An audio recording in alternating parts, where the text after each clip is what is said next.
Hello les loulous, c'est Brenda et je vous retrouve pour une nouvelle vidéo sur ma chaîne. J'espère que vous allez bien. Moi on va dire que ça va vu qu'en fait j'ai une jambe en attelle que je ne peux plus plier. Voilà, donc je ne peux plus danser. On comprend mon désarroi. Je voudrais vous remercier parce qu'on a atteint les 100 abonnés sur la chaîne et je suis super contente. Merci, merci, merci, merci. Voilà, alors aujourd'hui vous vous doutez bien que je n'ai pas lu tout ça ce mois-ci. Donc oui, c'est le boucle du mois. Toujours, il est toujours grand. Alors, on va commencer de suite. Comme ça, boum boum, ça ira vite.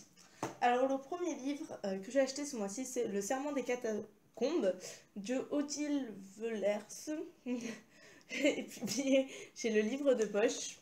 En fait, voici le résumé, c'est parce qu'ils sont chrétiens, tout est-il là, et ses amis risquent chaque jour leur vie et doivent se méfier des Romains qui les rendent responsables des pires crimes. Tuitila peut-elle faire confiance à son amoureux, le champion de course de chars, un beau roman d'aventure au cœur de l'Empire romain du IIe siècle après Jésus-Christ. Voilà donc le premier livre et il me donne super envie. Je tiens à préciser que la plupart des livres, je les ai achetés d'occasion. Voilà. Alors après, c'est Le Chevalier de Bagdad de encore Odile Velers, publié au livre de poche. Donc, je vais vous lire encore le résumé parce que je sais pas vraiment de quoi ça parle, voilà. Alors, en 789 après Jésus-Christ, sous le règne du calife Haroun al-Rachid, Tahir chemine vers Bagdad à la recherche de rubis volés qu'il doit remettre au souverain. Mais un individu au regard d'acier le traque inlassablement. Voilà, il a l'air, ça fait un peu un truc d'aventure et tout, voilà. Voilà. Alors, après, j'ai acheté la, la bibliothécaire de Judule, voilà. Euh, Encore au livre de poche.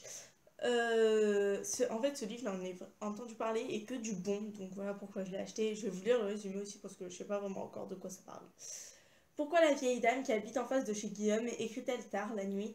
Quelle est cette jeune fille qui ne sort pas de chez elle qu'à la nuit tombée? Pour résoudre ces mystères, Guillaume se lance dans un fantastique voyage au pays des livres et de l'écriture. Voilà, ça a l'air super. Voilà. Alors, après, j'ai acheté Le Seigneur des Anneaux, le tome 3, Le Retour du Roi de J.R.R. Tolkien, donc publié chez Pocket. Le tome 1 est toujours dans ma palle en fait. Et là, vous dites pourquoi a-t-elle acheté le tome 3? Parce que j'ai trouvé d'occasion à 50 centimes. Et le tome 1, je crois que j'ai payé genre 8 euros, 9 euros. Même si c'est pas la même collection, on va pas faire la difficile. Bon, je vais pas lire le résumé parce que sinon je vais me spoiler toute seule. Voilà. Désolée. Alors après j'ai acheté L'ancêtre perdu de Loris Muraille aux éditions Castor Flammarion. Et il n'y a pas de résumé. Enfin si. Pourquoi donc certaines photos de l'album de famille sont-elles systématiquement découpées? Ces histoires sont vraiment très vieilles. Corinne, Marinette et Arthur mèneront l'enquête, révélant ainsi un secret oublié de toute la famille, ou presque. Et j'adore les affaires de famille comme ça, mais pas genre pas gore et tout, mais genre, vous voyez, vous trouvez des trucs, oh là là, c'est qui ça? Voilà, trop logique la vie. Alors, demain, dans la bataille, pense à moi, de Janvier Marias. Je ne veux pas dire le résumé, voilà, je n'ai pas lu le résumé, c'est demain, dans la bataille, pense à moi, ça me touche, donc je ne veux pas lire le résumé pour savoir ce que c'est, donc je ne vous le lirai pas. Et c'est publié chez, chez une maison d'édition qui ne veut pas qu'on la voit. Ah, Rivage, je crois. Voilà. Non, j'ai acheté Les Insoumises de Hélène Kaufman, publié chez Grand Roman Historique. Et genre, vous savez, ça se passe dans l'histoire et tout, va avoir une romance et tout sur un bateau. Enfin, je pense sur un bateau, comme il y a un bateau. Voilà, et j'adore tous les trucs comme ça. Donc, il n'en m'a pas fallu plus. Voilà, il me suffit de peu de choses. Alors, après, j'ai acheté La Dame du Fleuve de Wendy Wallach, publié chez François Gire, où j'ai trouvé la maison d'édition de suite. Et je vais vous lire le résumé, parce qu'en vérité, je n'ai même pas lu le résumé, je vous l'avoue. 1882, une jeune femme débarque en Égypte, un voyage fascinant et terriblement dangereux. Pour soigner son asthme, Harriet, passionnée d'égyptologie, convainc sa mère Louisa de l'emmener à Alexandrie. Yael, sa tante, vieille fille bijotte, sera du voyage.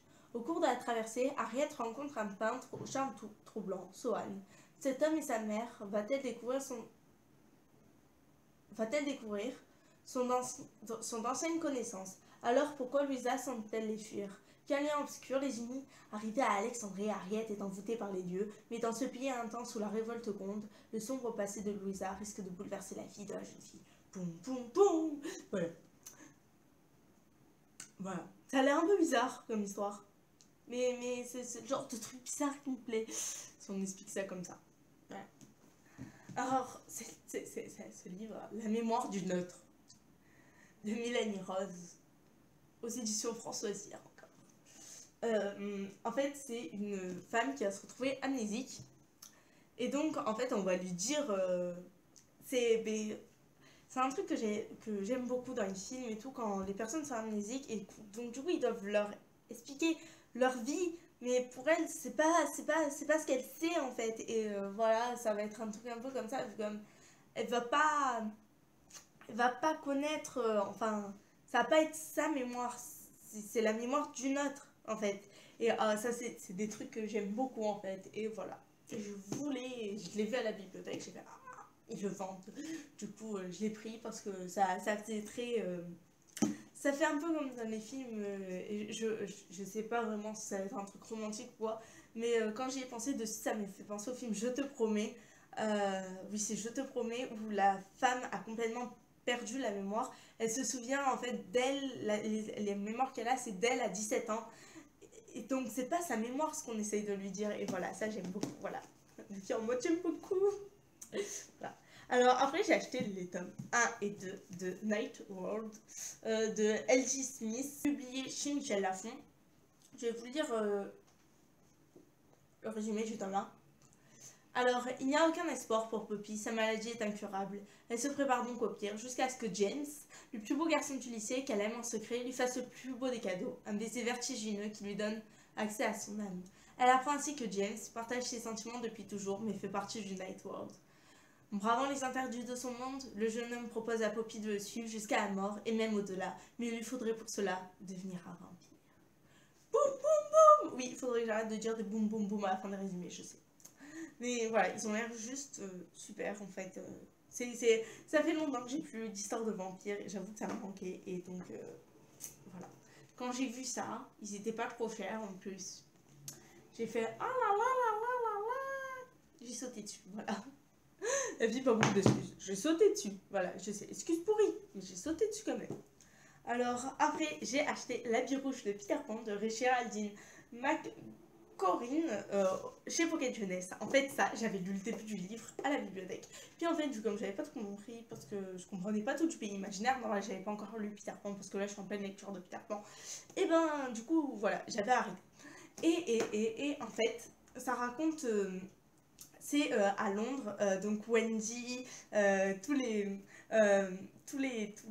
petits enfants perdus et tout, ils ont grandi, ils sont devenus des adultes et tout. Et un jour, donc, ils vont voir. Et en fait, c'est Peter Pan, il a besoin de leur aide.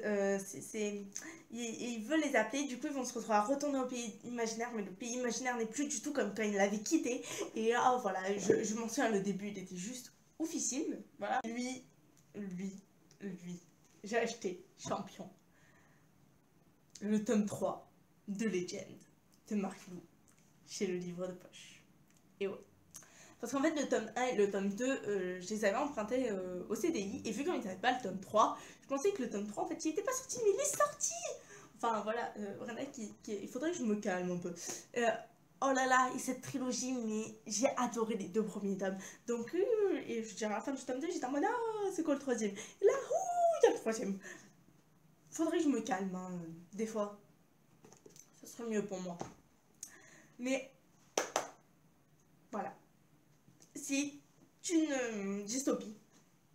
Je vous la conseille à 100% parce que moi je l'ai adoré. Voilà. En fait, on va rencontrer Day qui est un voleur recherché par la République et tout. Et quand. En fait, il essaie juste de sauver sa famille et tout, voilà. Et puis il y a June, que son frère s'est fait tuer, puis oh là là, et puis ah. Puis il va se passer plein de trucs, voilà. C'est vrai, il faudrait que je me calme. On respire, on inspire, on se calme. On se calme, Brenda, on n'est pas là pour faire une crise cardiaque en pensant à un champion. Et cette couverture est juste magnifique. Voilà, le book haul il est fini les loulous. Je vous fais plein de gros bisous. Je vous dis à la prochaine pour une nouvelle vidéo. Ciao.